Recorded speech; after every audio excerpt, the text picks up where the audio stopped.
Hello Redditors, welcome back to Tales Against Humanity. Now, let's get started. In today's episode, 5-second reboot. This story comes from maybe 13 or 14 years ago, before SSDs made rebooting something that could happen very quickly. I am the sole IT person for a business with small offices spread over an entire state. Before easy and cheap access to remote support software was common, I would try to help people fix their computers over the phone whenever possible. Even a 2-hour phone call was better than a 2-hour round-trip drive to fix something myself. Most of our users were fairly computer savvy and understood that for minor glitches the first thing to try was to reboot the computer before calling me to help.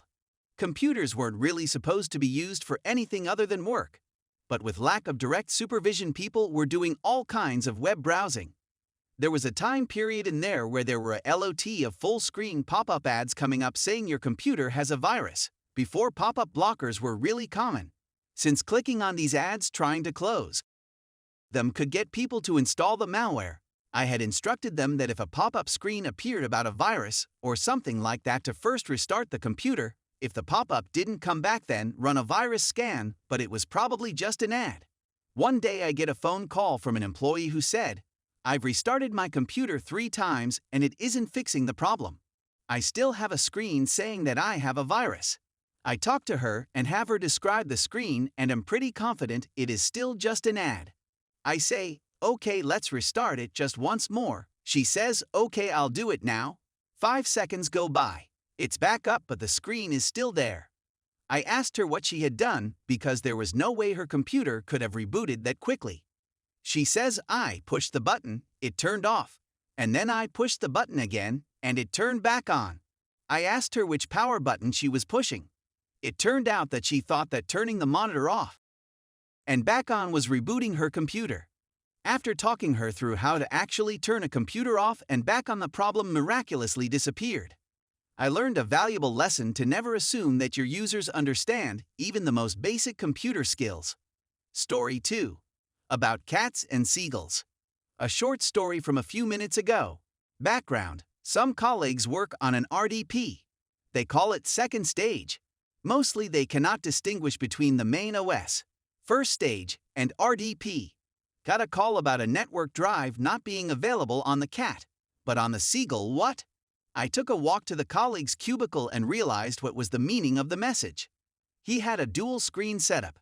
On one side, first stage with a seagull as wallpaper. The other was the second stage with his cats as wallpaper. He wanted his network drive we mounted to the first stage, mounted in the second stage. A clever way if you cannot distinguish between RDP and local desktop. Seems not to be enough if there is a blue bar on top of the screen. But I think it is an idea to provide to other colleagues having trouble with this. Story 3. How much was spent on that data loss prevention software? In the past few years I've been working in data engineering and analytics, so teams who access, slice, and dice data is commonplace. Now the company I was working for had a lot of business-sensitive data about the client base, so it was keen to ensure that people didn't have the ability to just copy to a USB drive or email externally CSV, Excel sheets, etc. of client data. So, an enterprise-level data loss prevention tool was purchased after many reviews by the IT security team, was rolled out to all PC, laptops, and servers.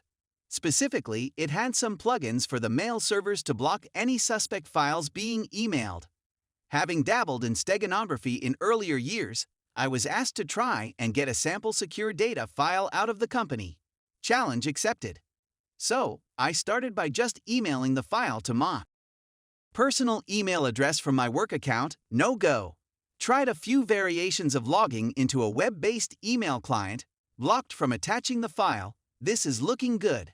I then tried a really simple /schoolboy-esque method of concatenation the sample file, zipped with a JPG file, then emailing the JPG. This worked. I then emailed from my personal email back to IT security the file. I wander back down to their offices and ask them to open the file. The JPG content appears.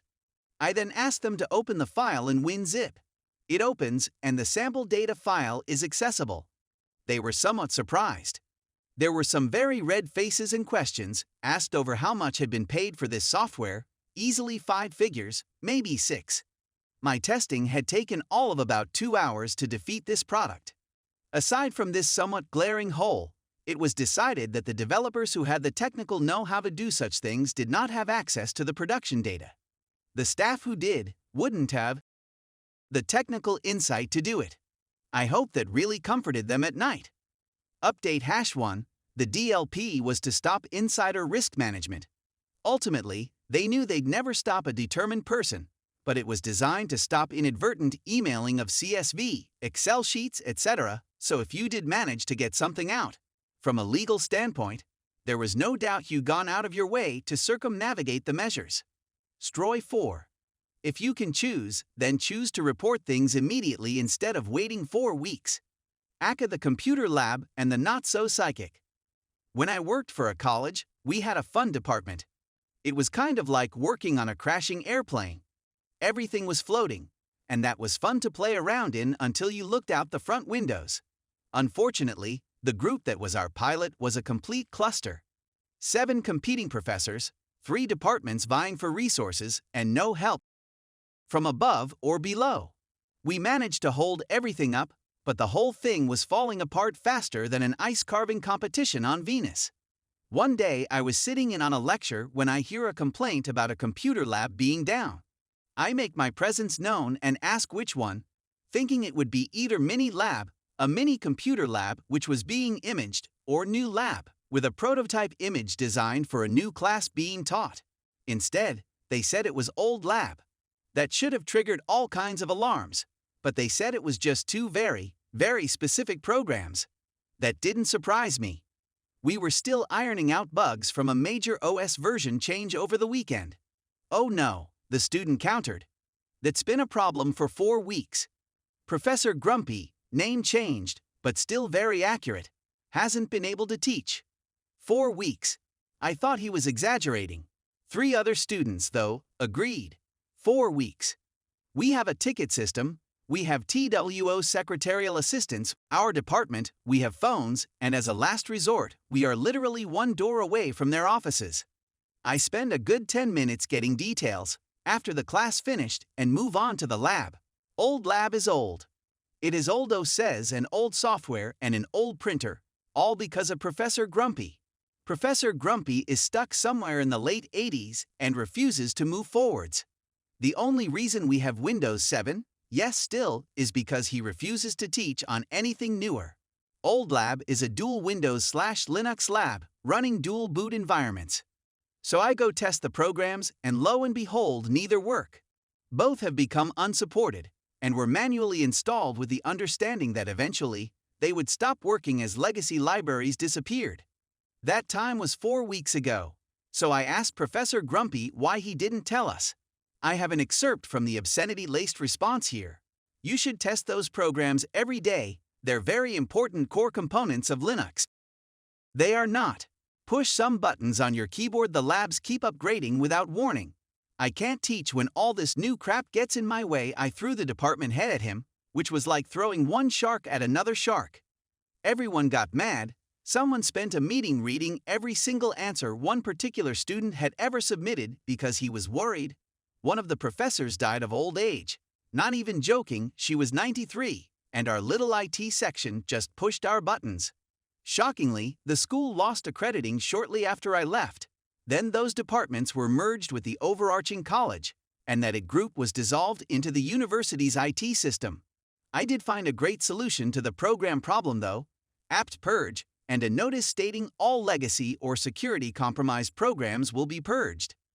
TLDR. Lab stops working properly, and we are expected to have spidey sense for a program that no one has used since Disco was topping the charts. PS.